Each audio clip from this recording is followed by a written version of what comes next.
Hello all, and welcome back to Season 3 of TechRise. I am Desiree Vargas Ridley. I'm the Executive Director of TechRise and two-time Latina founder here in Chicago. For those of you new to TechRise, we are a pitch competition designed in partnership with Verizon, and each week we have 3 to 5 founders take the stage and compete for somewhere between $25,000 and $50,000. They get to pitch for 4 minutes, followed by 4 minutes of Q&A from the judges, and then the judges go and decide who the winner is every single week. This week is one of our incredible competitions where we focus on one of our neighborhoods in Chicago. So today we're focused on North Lawndale, and we have 5 incredible startup founders from that community. And the prize money today is a total of $50,000 brought to us from the Staines Family Foundation with support from the Morrison Family Foundation. And so with that, I'm honored to welcome our judges for this week. We're welcoming back Salvador Dueñas. He is the Director of Programs for Chicago Blend, a 501c3 nonprofit whose mission is to expand diversity, equity, and inclusion in Chicago's venture capital ecosystem. In his role, he leads Blend's Venture Fellowship, where he helping underrepresented aspiring VCs break into the industry. And to date, 80% of the fellows actively applying for VC roles have found jobs in the industry. So excited to have you here, Sal. Thanks for being here. Next, we have Jesus Salas. He's rooted in the belief that making culturally conscious investments is a path to increasing opportunity and positive economic outcomes for otherwise overlooked communities and founders. He's principal at LA-based venture capital firm Slauson & Co. and has held roles with firms such as Omidyar Network, Rethink Education, Credit Suisse, and Deloitte. And outside of Slauson & Co., he is involved in a range of organizations committed to increasing diversity at all levels. This includes VC Familia, which I'm also a member of, Founder Familia, and HBCU VC. Lastly, Jesus is an advisory board member of Columbia Business School's student-run impact investing group fund. And he's from the north side of Fort Worth, Texas, and is the son of Mexican immigrants. He's a proud first-generation graduate of Stanford University and holds an MBA from Columbia and is an alumnus of the Just Economy Institute. So thanks so much for being here. And then finally, we have Pamela Blackman, president and CEO of the nonprofit organization Building Brighter Futures Center for the Arts, formerly known as Better Boys Foundation. Pamela oversees efforts to assist underserved communities in several areas, including education, employment, and health equity. Pamela also runs her own company, Joy Entertainment and Event Management, that supports its growing list of clients in several ways, including branding and licensing, marketing, and tour management. The Chicago native is a proud mother and grandmother who holds bachelor's and master's degrees in childhood education, human behavior, social work, and psychology. And she's owned several daycare centers and is a certified nursing assistant and a broker. How many lives have you had? So many jobs. Welcome to TechRise. Thank you for having me. We are excited to have you. Okay, so so everyone knows today, some of these founders are pitching for the very first time. So it's a different format than sometimes you see on TechRise, where it's really more about the idea and the founder today than it is about the slides. So I hope you will enjoy listening to their great ideas and bringing them to life with them. With that, first we're going to invite Sharon Holloway with Grab and Go Juze. And Pamela, do you mind going camera off? Sure. All right, Sharon, I'll let you know when I can see your screen. Okay.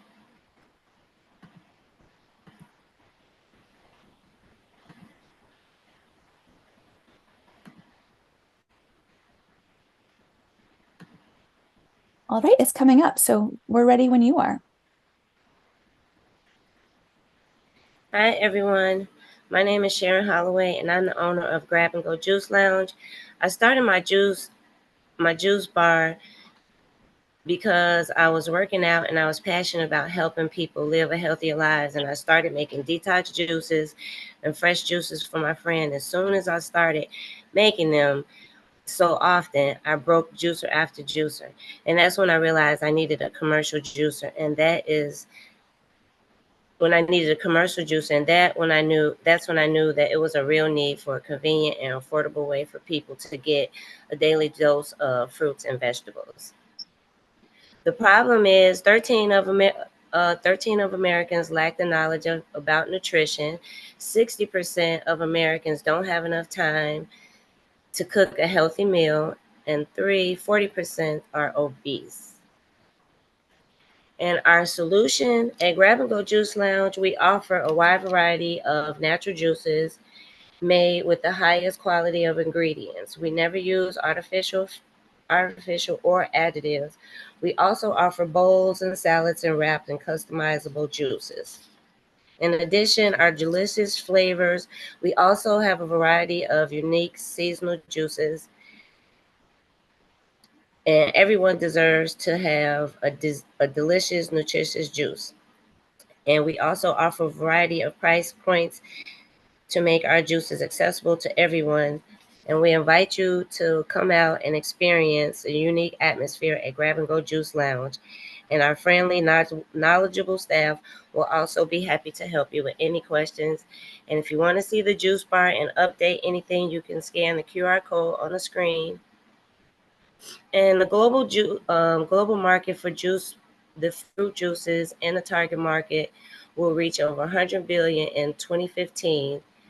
And the growing market because the consumers want more awareness, convenience, healthy options, and the target market will be working professionals, athletes, people who don't have time to make healthy meals in the ages between 18 and 65.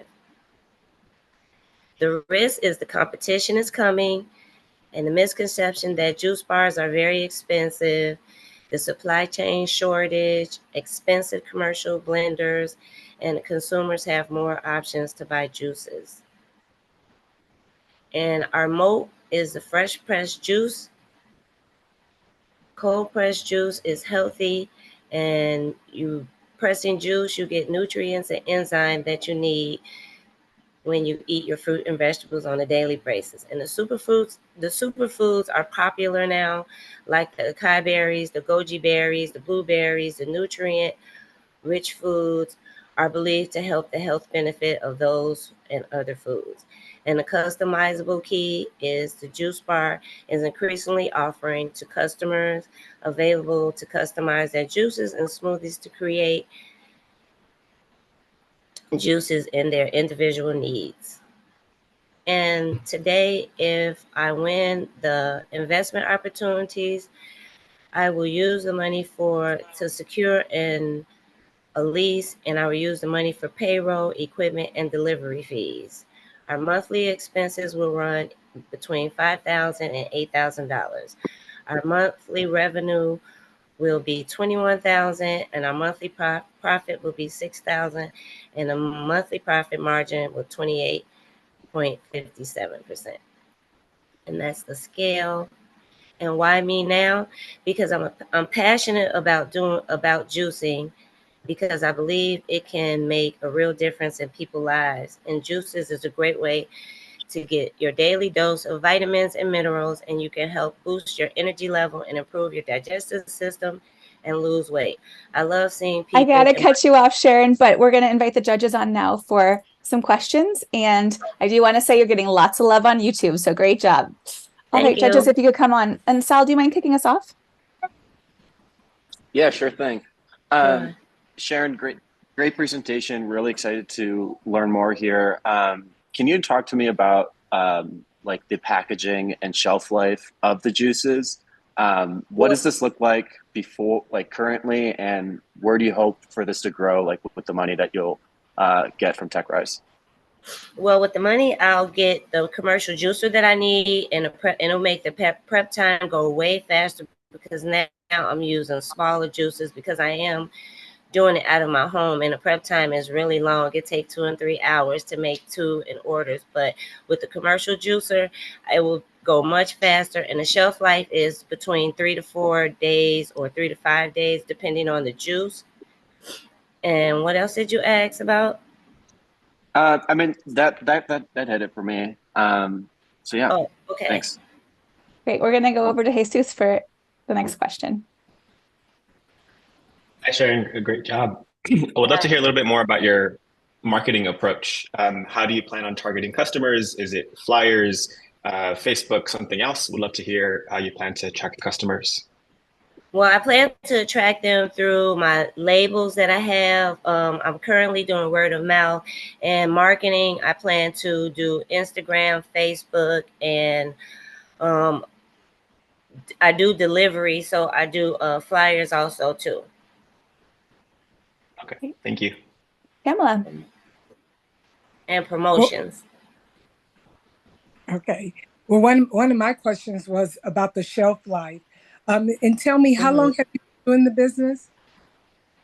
I've been juicing for about 10 years. Okay. All right. That's it. Thank you. All right. You're we have welcome. some time for more questions. Do you guys have any more questions? Yeah, I'd love to learn more about the relationship with the hatchery. How have they been helpful to you? Yeah, we'd love to just learn more about the history there. And what do you anticipate like collaborating with them more? Well, just curious about that. Well, the hatchery is where I was in an incubator for 6 months. And what they do is they help us with the business plan, how we plan to birth our business, and how far do we go. And I graduated, and I also had the opportunity to do my juices out of the hatchery. But I didn't want to do it because what makes me stand out from other people is that I don't put preservatives or additives in my drinks. So I passed the opportunity, but they still support me of giving me referrals, resources, and everything. But maybe further along the line, I probably will. But right now, I'm just doing all natural juices with no preservatives or additives. Cool. We have 30 more seconds if there's anything else. I can ask another question. In terms of the team, obviously you shared your background, which is impressive in itself, but is there anybody else that you have that you would want to come along this journey with you, or any advisors? Well, right now I just have advisors. I'm also looking for a team. I have some people who work while I work, and they work in a cafe and they've had experience. And that's what I'm looking for, someone who does this and love it as much as I do. Perfect. Well, great job, Sharon. Thank you. We're at 3 seconds, so we got to, sorry. But thank you so much, Sharon, and great job. And next, so judges, we're going to go camera off again. And next, we're going to invite Elah Price on with his holographic console idea.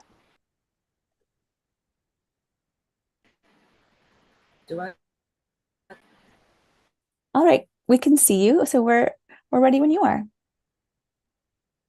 All right, can you hear me now? We can, yes. Okay, awesome.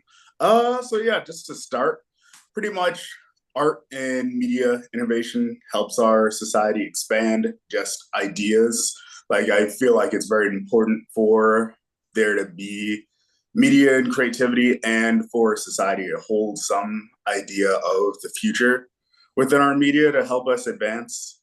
While modern tech has made it easier for people to get into media production with like indie movies, indie games, indie TV series, it still is a lot of hurdles in the way for someone to actually make a living off of this. And pretty much I wanted to start my local production of my holographic console here, pretty much just to open doors up to like people on a lower rate who don't really have too many connections into the media space, so they can just have that door there. They can start working from somewhere.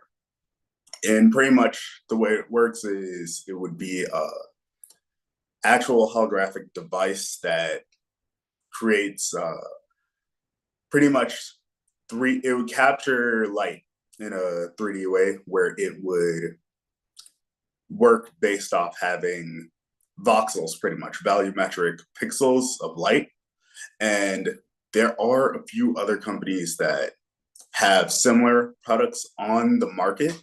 However, they're more so for medical purposes. No one really has them out of it and available to the public just yet.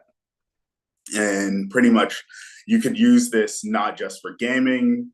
Theoretically, you can use this with live capture cameras, and you can record plays, you can record sporting events, you can record meetings and speeches, and you can view them in this new way to sort of replace the TV almost. Now, just in terms of market size, like theoretically, you'd be able to sell to both arcades that can afford like larger size machines that are around like 3 feet directly I saw this device as a cube with 3 panel projectors on the sides and one on the bottom, and it has glass blocking it off from the middle. And you'd either have one that's 3 by 3 by 3 feet to be sold to bigger companies, but there's also a home version I would like to work on as well. That's around like 25 by 25 by 25 inches as well. And in terms of larger businesses for the market size, there's around like 7,000 arcades currently in America. And then you'd also, looking at VR and the projections of how VR sold, there's around like, this year, around like 11.2 million sold according to Statista.com. And again, that would, in a sense, be a rival market we're going towards, just searching for, targeting more towards younger adults who are able to buy things, up to older folks who want to just buy any new tech products that interest them, and also just advertising to children as well. Market strategies would mainly be using social media such as Instagram, YouTube, hosting live events as well, letting people just use the tech and actually see it and get to actually like fall in love with it by hand themselves. And TV ads as well. Again, if I want to sort of have this as a replacement, perhaps like actually buy a space advertisement block during like some sort of sports event and let people see it.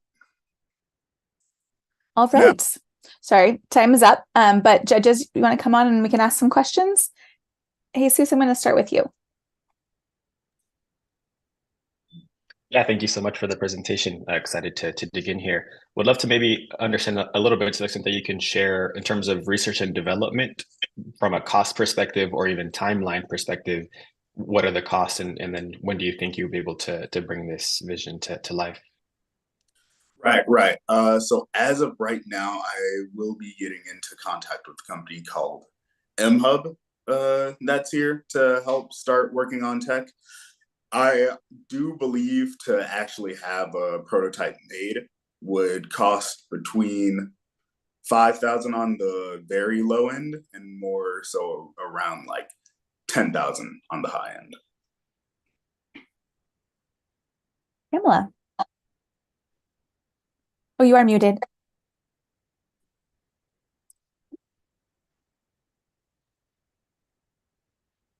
You're good. Okay, thank you. So tell me, how do you monetize? What's the rank? How would you actually make money from this? Right. So pretty much after, the idea would be having it actually mass produced. And again, there would be 2 different business models. So one model would be to sell to like bars and arcades that would be able to afford like a large form version and try to advertise themselves with a new type of tech like that.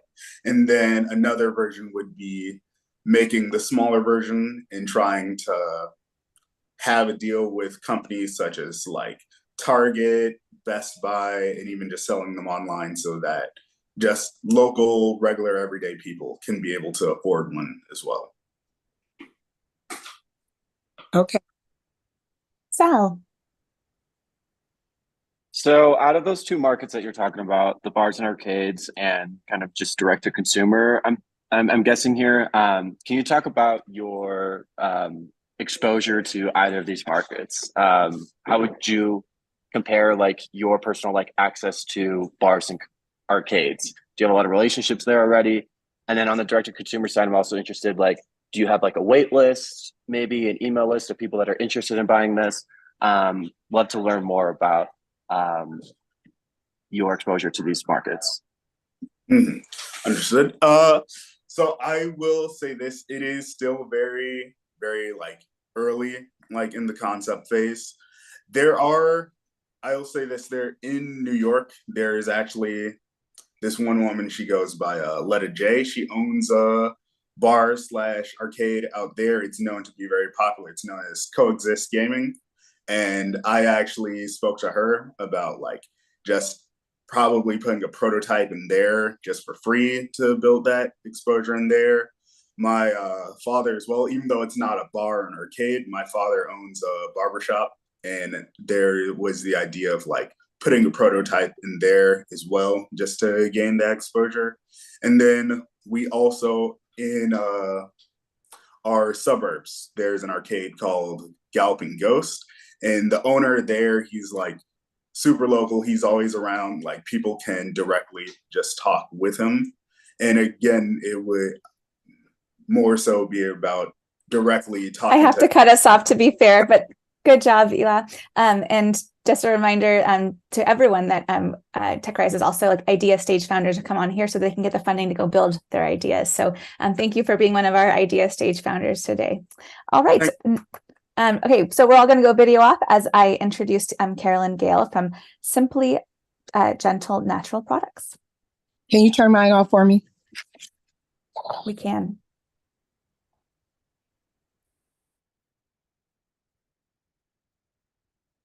Hello, we can see you. We can't hear you yet. Unmute. Okay, are you ready? Ready when you are. Okay, hi, my name is Carolyn Gale, and I am the founder and CEO of Simply Gentle Natural Products. This business began many, many years ago as an idea, and as a young parent, I noticed that one of my kids at the age of 2 years old had a very unpleasant underarm deodorant. I knew that this wasn't normal. So what I did, I went to many of the stores at that time and looked on the shelves to see if there was anything that could resolve this stinky problem. There was nothing there. I came home and I spoke to my husband out of frustration and said, someone should create a deodorant just for kids. He looked at me and said, why don't you? So I did. I began the journey. And after many years of research and patience, I found a manufacturer that would help me develop the ingredients for my deodorant. And my idea finally became a reality. And now I have a deodorant that is specifically designed for kids at the ages 3 to 15 years old. But also, I want to say it's not just for kids. It's for people that have underarm problems and they need this type of deodorant because it's a natural deodorant. I wear the deodorant, so it's a very good product. The problem that I came up with was the fact that adults were allowing their kids to use the big deodorants, the adult deodorants, which they experience adverse reactions from the harsh chemicals that can affect the immune system. My solutions were to educate parents and grandparents about the harsh and dangerous ingredients in adult deodorants on market shelves and to provide a safe and effective deodorant alternative for kids and grandkids. I have a market opportunity, and that is to get help through a consulting agency called Believers. These are two men that help brand owners get more sales through website and social media. My business model consists of delivering value to my customers. I would do it this way. I would build a strong relationship with customers. I would meet their changing needs, get their feedback maybe through online survey, listen to my customers and implement their feedback, pay attention to their complaints and call them whenever necessary. I feel like being a business person, integrity should be involved and that you should have that intimate relationship with your customers. My target market is millennials, ages 25 to 40 years old, but also grandparents, because even today, grandparents, for whatever reason, are taking on their grandkids, and they need help in deciding what type of deodorant to use for their grandkids. My required expenses consist of, as you can see to my right, I have 4 deodorants for $9.99. To my left, I'm sorry. 3 natural soaps for $7.99 and a supporting powder for $5.99. My payment methods would consist of all forms of debit, credit, Google Play, and Cash App. Financials are monies that have come directly out of my pocket, my personal monies, for website, for advertising, and for my products. When I can't pay out of my pocket, I always apply for a small business loan, which consists of inventory and short-term expenses. All right, And I got to that cut us is- off. I got to Thank cut you. us off and bring the judges on. So judges, if you come on, and Pamela, can you start us off with a question? Or maybe while she's coming back on, Sal, could you go? Yeah. Carolyn, can you move your camera over to the left a little bit so we can see your products? I think you were trying to show us and weren't able to see them. Okay. Here they are. Can you tell us a little bit about these products? Have you been able to test them? What's been the response? You talk about building a closer relationship with your customers. What are you hoping to learn? I'm hoping to learn from my customers if I need to add something, whether or not they like the product, especially the deodorants. The deodorants have very many essential oils in them, and each one is different. And I want to know whether or not they like the smell of the deodorant. Deodorant works. I use the deodorants for myself. They work. They're very good deodorants. The soaps are designed to help with your body, whatever problems you might have in your body. You have the shea butter, you have the cocoa butter, and you have the clear soap. And then I have also the body powder. My deodorants allow you to sweat, and that's a good thing. They're not antiperspirant deodorants that clog up your pores. They can create problems. But some people don't want to sweat, which is a good thing. So I have the body powder that you can put up under your arms to keep from you sweating. It prevents you from sweating, even though these will help. You don't sweat a lot, let me say that. But if you don't want to sweat, period, you can use the body powder and it will prevent you from sweating. I'm going to have Pamela jump in for a question. Okay.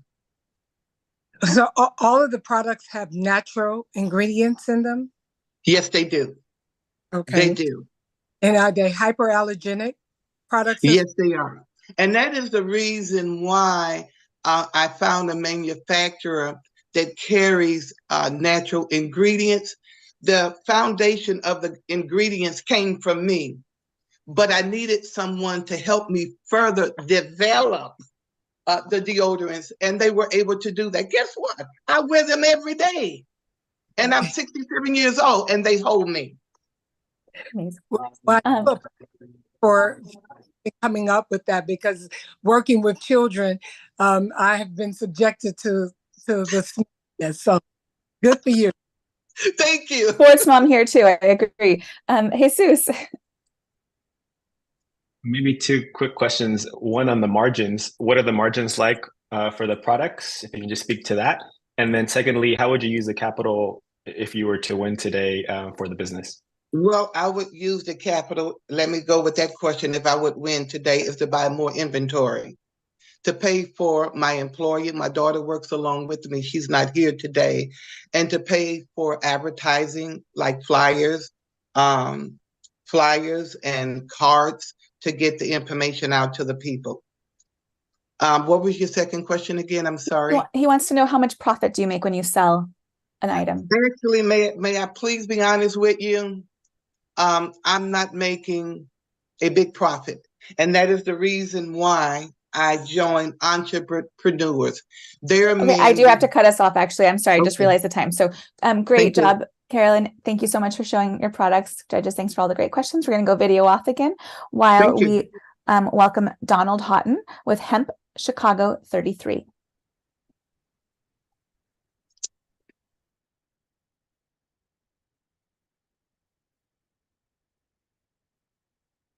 We don't see or hear you yet, but we are excited to welcome you to the stage. There we go. We can see you, but can't hear you yet. Just need to unmute, I think.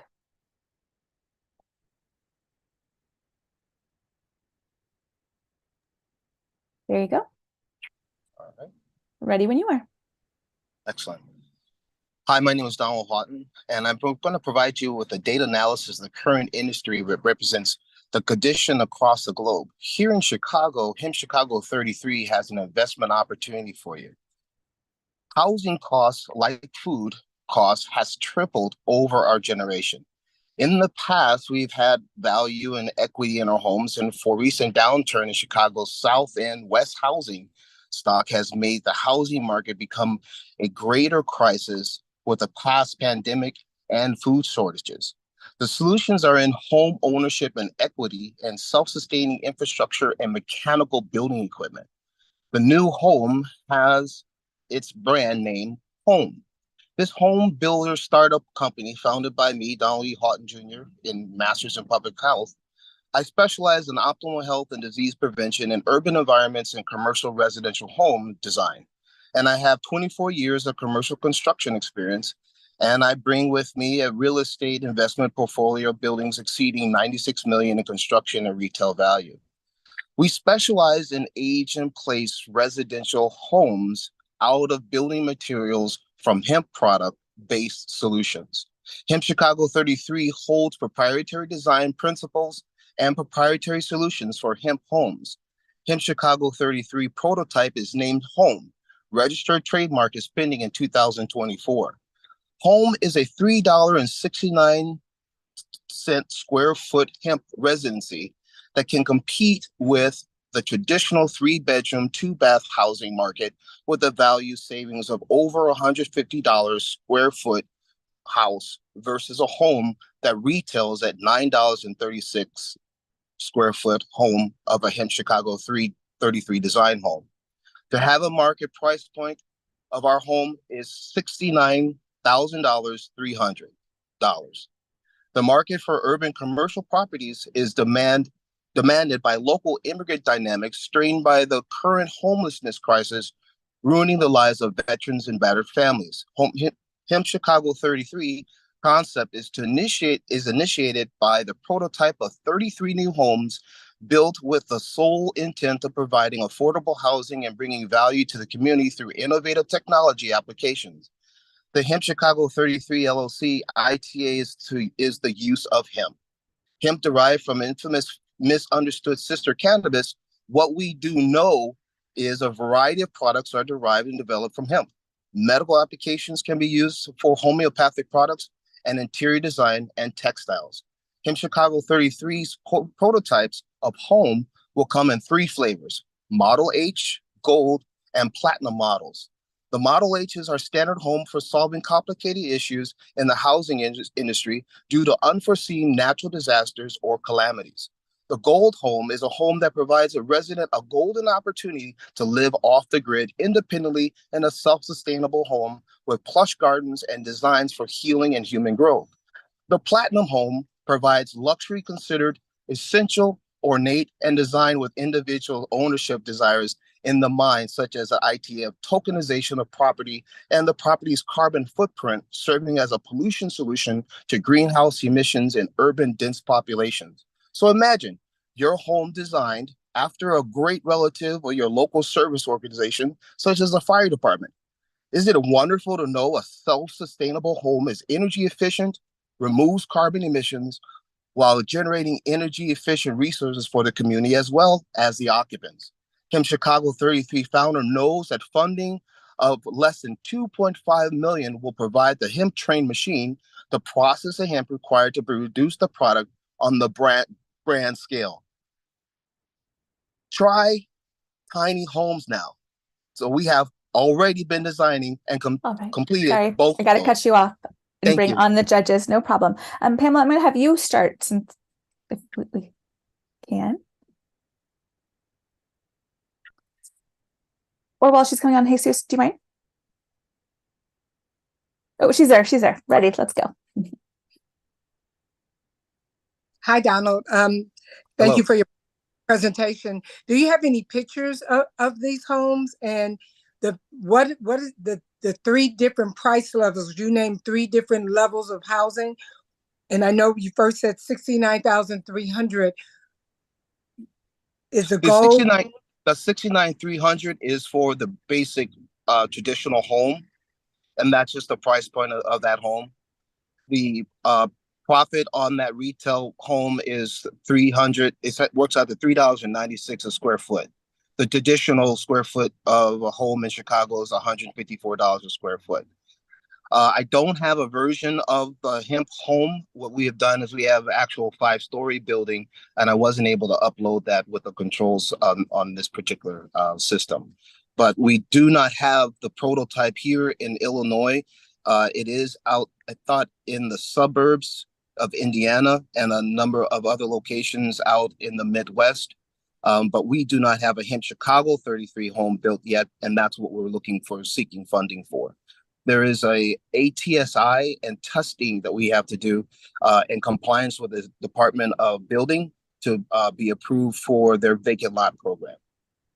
Thus far, we have support from the Hempcrete, and we also are tied in with local union, laborers union, who do concrete. And we're doing that in order to create a business opportunity for the local union. Jesus. Thanks, Donald. Would love to better understand the durability of the product. Is it similar to wood, concrete, something completely different? Could you speak to that, please? Absolutely. Hemp has a different type of power in that it is mildew resistant. It also has the capacity to be stronger than steel. There's a component called hempcrete that can be infused with concrete and other materials that would give you a stronger, durable material to concrete. It also has the tensile strength of steel, and when fabricated in different planks like we are going to do for our building materials, it is a structural component. It does not have any degradation. It absorbs carbon, and it can be infused with other ingredients that make it self-sustainable. It's like a universal molding material that can be used similar to what we've done with building blocks and Legos. Sal. Thanks, Donald. Outside of funding, what do you foresee being like one of your biggest obstacles to achieve your next milestone? The next one is receiving the ATSI testing and pressure components and shear testing that has to go for each of the product line. For instance, if we do a plank, we have to first identify that plank's ability to be moldable, strength, and how it works in different testing environments. And that's something that the American Testing Standard Institute has to provide, and that takes a while, and that's what we require assistance for. And then the other part is receiving the hemp train from Canada to have installed in one of our facilities so that can be a product that we can actually produce the hemp ourselves. Currently, we have I got to cut us off. I'm sorry, but great job, Donald. All right. And next, we're going to welcome our last competitor for today. We have Faith Anderson Bullock with L.O.V.E. Girls. And Donald, if you could go video off that and muted. Yeah. Thanks. All right, Faith. We're ready when I want to share my screen in just a moment. Okay. I know Donald's trying to get off the screen, so maybe team, we can get his video off. Okay, Faith, we can see your screen. We're ready when you are. Hi, I'm Faith Anderson Bullock, and I'm coming today to talk to you about L.O.V.E. Girls. Meet Destiny. Destiny is an 8-year-old special education student that was put out of class daily for behaviors. She struggled with getting along with her peers, aggression, low academics, and what society would call like poor manners and poor etiquette. Many adults failed her, and many teachers wrote her off. But then she started L.O.V.E. Girls. Did you know there are 7,560 residents in North Lawndale between the ages of 5 and 19? Of those, there's 3,236 that identify as female.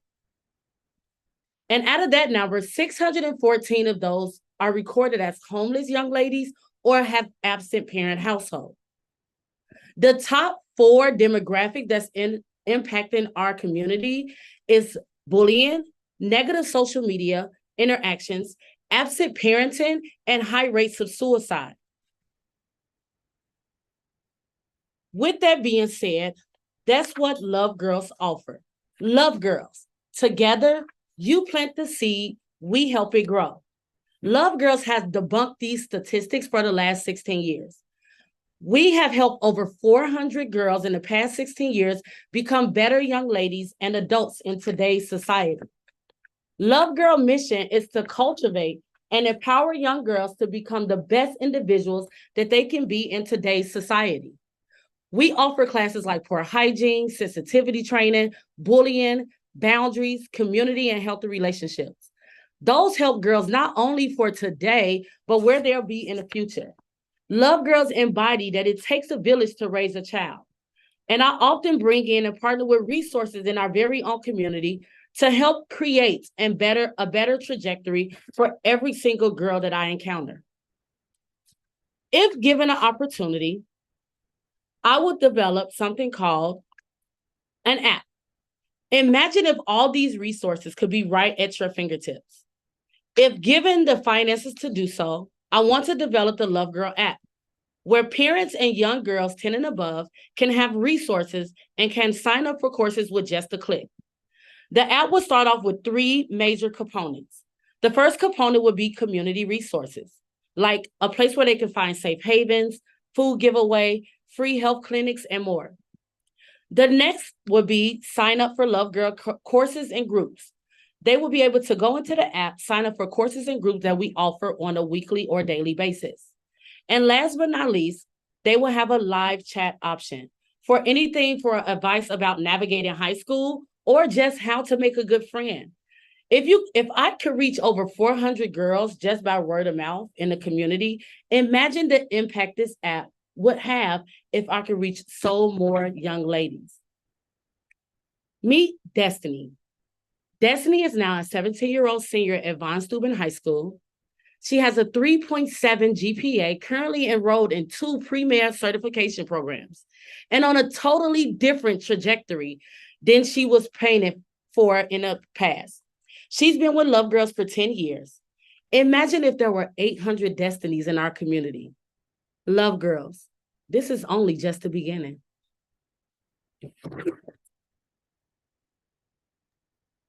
All right, great job, Faith. Thank you so much. You can go ahead and stop sharing your screen. We'll invite the judges on, and we're going to start with Jesus.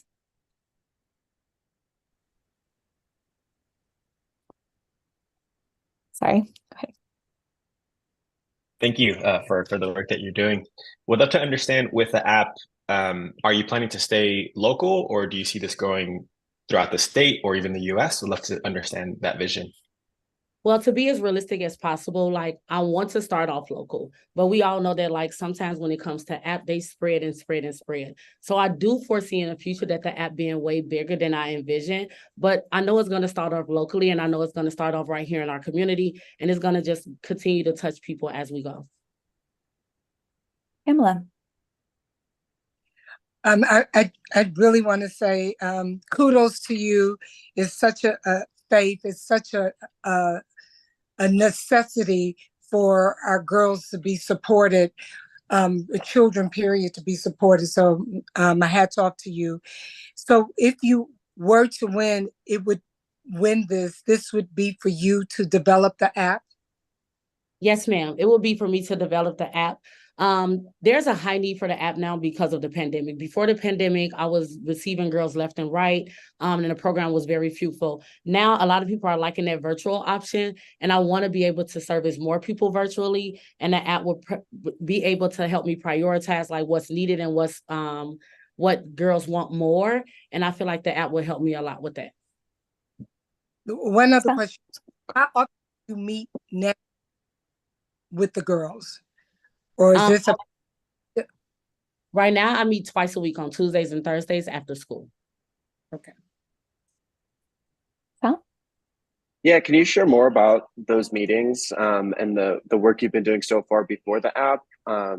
you mentioned some of the classes that you've been running, but I'd love to hear more stories like Destiny, or if you could share more about what is happening during those Tuesdays and Thursdays meetings. So Lily of the Love Girl stands for Lily of the Valley, which is a flower. So each part of the program is after a flower. So first we do something called Plant the Seed. We learn like what it means to be a young lady, what their name is, a lot about their history, where they come from. I have them ask their parents about making like a family tree and everything. So I really want them to know who they are as young women. Then we go to the next phase of planting the seed. Planting the seed is about hygiene. It's about getting to know your body. It's about sex education. It's all those things to like be in the know of like what you need to do to be a successful young lady.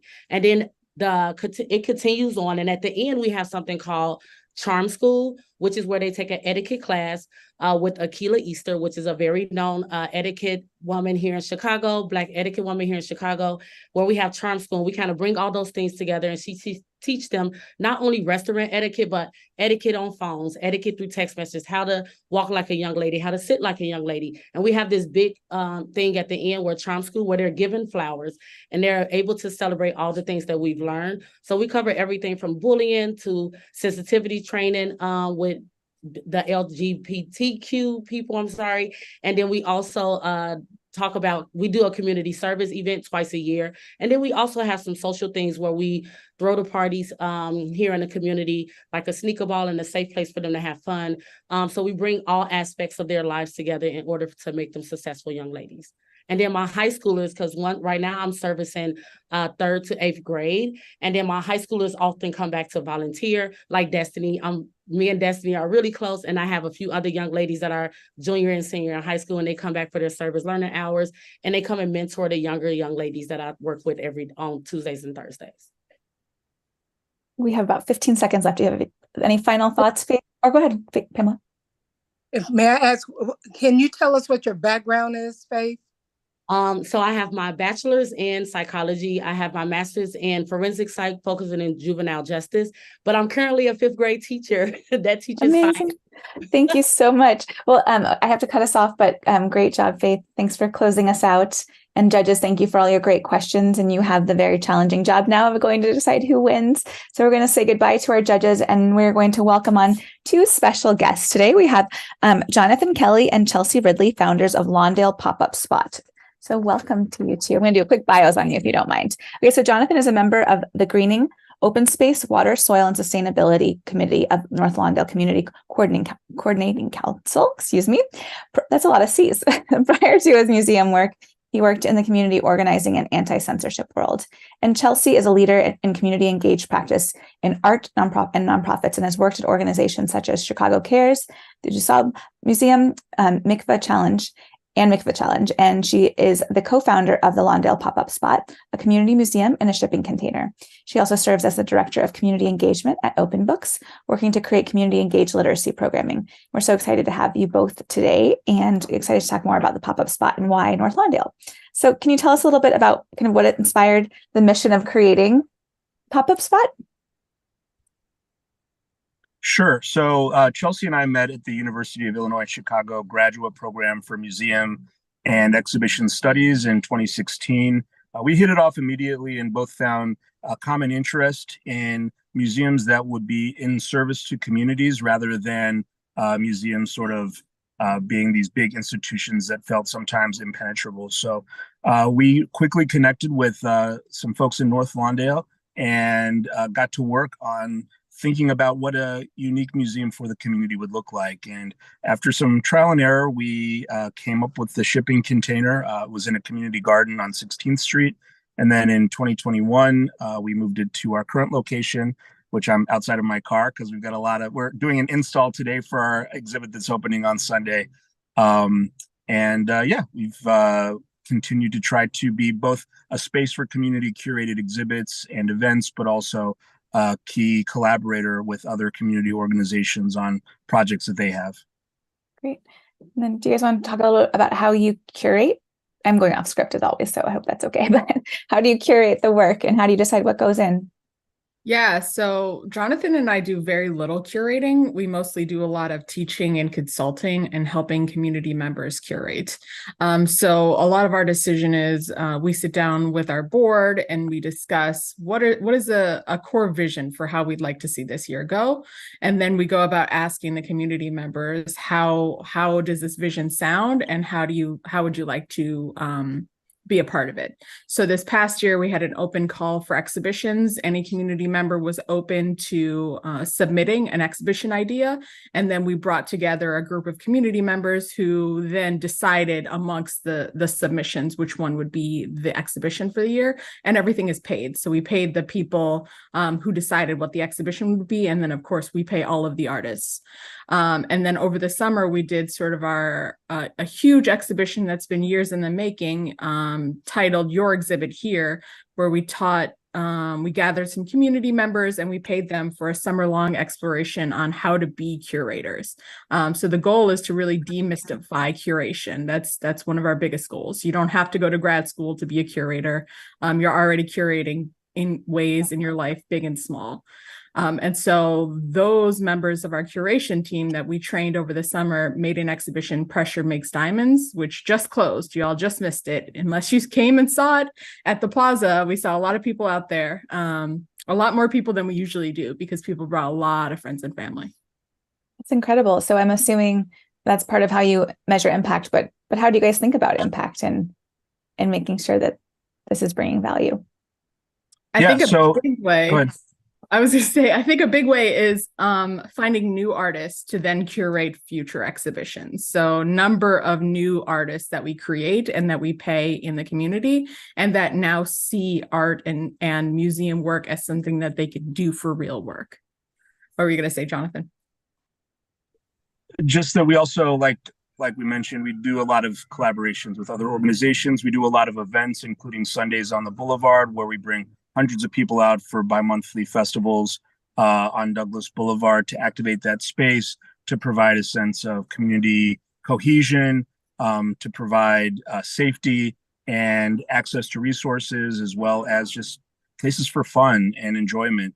And so we're just sort of wrapping that season up. But yeah, that's another way that we want to be impactful beyond just what's in the four walls of our shipping container. Out in the community, we co-sponsor Let's Move Lawndale, which has weekly walks in Douglas Park, in and around the neighborhood, and things like bike rides with Boxing Out Negativity, etc. Amazing. So how do people find out about the exhibits? We're gaining traction on social media, but I think a lot of people find out about us from just like Jonathan and I being out and about in the world. And then friends and family coming because their loved one is a part of an exhibition in some way. So we get a lot of referrals and then start growing our network.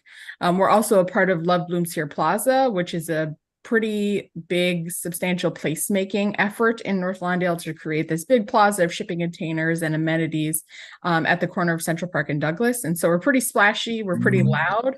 That plus all of the community events that Jonathan mentioned that we co-sponsor and that we're at. We're usually at something every weekend in North Lawndale. So we're out there all the time talking to people, inviting people to be a part of our network.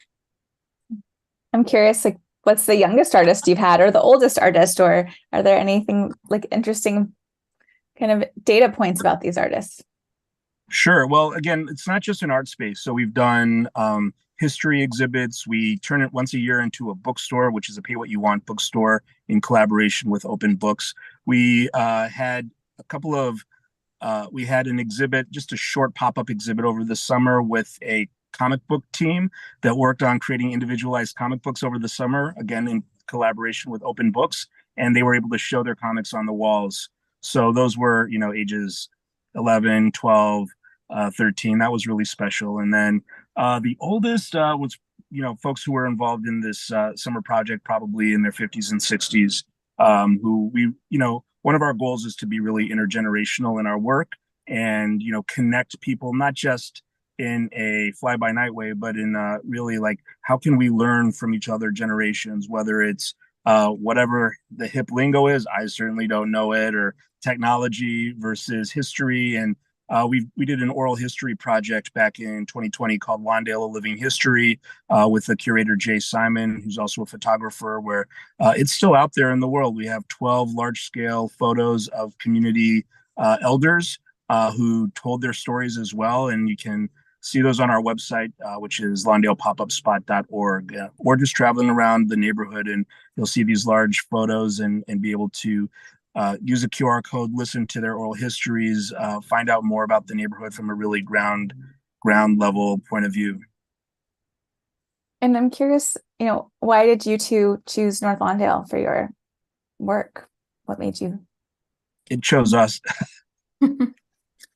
We were first, when we first started down this path, we were working a lot with people who were formerly incarcerated.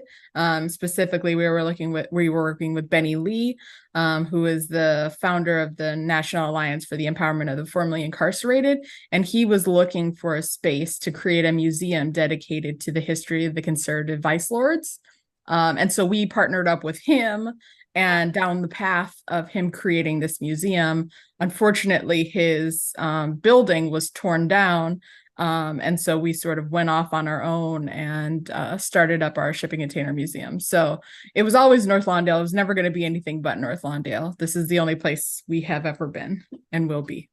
Yeah, we found a really amazing community here, people who've really embraced the project, found their space in it, and worked to help us brainstorm different ways in which we can be impactful. So now we've got, starting on Sunday, the Chicago Sukkah Design Festival, it's in its second year. We've collaborated with Stone Temple Baptist Church across the street and Could Be Architecture to create these 6 structures in collaboration with organizations such as BBF, Center for the Arts, Building Brighter Futures, and I Am Able Mental Health Care, and several other organizations, to build these structures that are usually created temporarily in celebration of the Jewish Harvest Festival of Sukkot. But for the next 2 weeks, they'll be on site at 3615 West Douglas Boulevard, open to the public. These really colorful, amazing, impactful small structures that will have long-term uses in their host organizations after they get moved following the festival in October. Amazing. And maybe for people who are watching, can you give a little bit more context around like the deeper why? Like, why is it so important that we have art and storytelling, and not just in North Lawndale, but in any community? Like, for people who are not as connected to this work. Yeah, I mean, that goes to the core reason why Jonathan and I do this work, and that is because people deserve to have reflections of themselves in media and in art and in storytelling. And the way that museums sort of are structured in this city, most of the museums are centered downtown or in inaccessible areas for people. So the center of our work is making sure that people have the ability to create their own stories, to tell their own stories out and in the public, which then will really raise the self-esteem, will raise the profile, will raise the general spirit of a neighborhood. I don't know, Jonathan, if you had anything to add to that. Yeah, just so we, like Chelsea said, we see ourselves as being in service to community, to be a place of idea generation, of brainstorming, of thinking through and trying out possibilities of unique ways of doing exhibits. The Pressure Makes Diamonds exhibit is a really great example of 12 people who got together, had no experience in curating, and built a really beautiful cohort together, got to experience other museums, see how they did this, and then created their own exhibit with, good amount of research, writing, multimedia elements, and something that they were all extremely proud of, and we were really proud to sort of be the generator of that. I know the judges are coming back, but I want to cover one more question really quickly, and that is about your funding. So how can we be supportive as a community, and where does your funding come from now? Our funding is a 95% grants. So the majority is Jonathan and I writing grants to be able to support the work. But if people want to donate, we have ways for people to donate. And then we also have merch. We now have hats. I'm disappointed Jonathan's not wearing his Lawndale Pop-Up Spot hat right now. Oh no, pressure's on. How can people donate? Yes, they can donate via our website or via our Cash App or Venmo, which is all Lawndale Pop-Up Spot. Lawndale Pop-Up Spot. Come by Sunday for the opening of the Sukkah Design Festival, 1 o'clock, with a big old check in hand. We'll be happy to take it on site. All right. Well, thank you both so much for the work that you're doing for our city and for North Lawndale in particular. And we wish you so much luck with this. Shout out to Miss Pamela Blackman, who will have a sukkah at the Sukkah Design Festival. So we'll see. Oh, congrats. Can't wait to see it. It's gorgeous. You've never seen anything like it. It's so cool. Oh, that's amazing. So proud. So proud. Well, with that, it looks like the judges are ready to tell us who the winners are. So founders, can you come back on camera? And Jonathan, Chelsea, thanks so much for being here. All right, who's announcing the winners today? Pam. All right. Okay. So at the top is L.O.V.E. Faith. So L.O.V.E. is first place. That's first place. Faith is first place. Carolyn, Simply Gentle, is second place. Thank you. Congratulations. Congratulations. We're so proud of all the work. Woo! Heidi's a winner today. All right. Well, just to clarify that a little bit more, so everyone does get prize money today. So the first place winner, Faith, you're going to receive $25,000, which is very exciting for you. And then it sounds like, Carolyn, you're getting $10,000 to go and build your brand. And everyone else, Sharon, Elah, and Donald, you guys are getting $5,000 to go and build your vision. So congratulations to everyone. Yay. We are so proud of you. Thank you for being here. Thank you to the Staines Family Foundation for making today possible, to our excellent judges. And of course, thank you to Verizon and Stephen Shaw, who helps us every week with this very difficult process of deciding who wins. So have a wonderful weekend, and we will see you all we'll see you all actually on stage live for Climate Tech Week with Chicago Venture Summit. So until then, thanks so much. Congrats, everyone. Brad, Thank you. congratulations. Keep up the good work. Congratulations. Thank you. Thank you.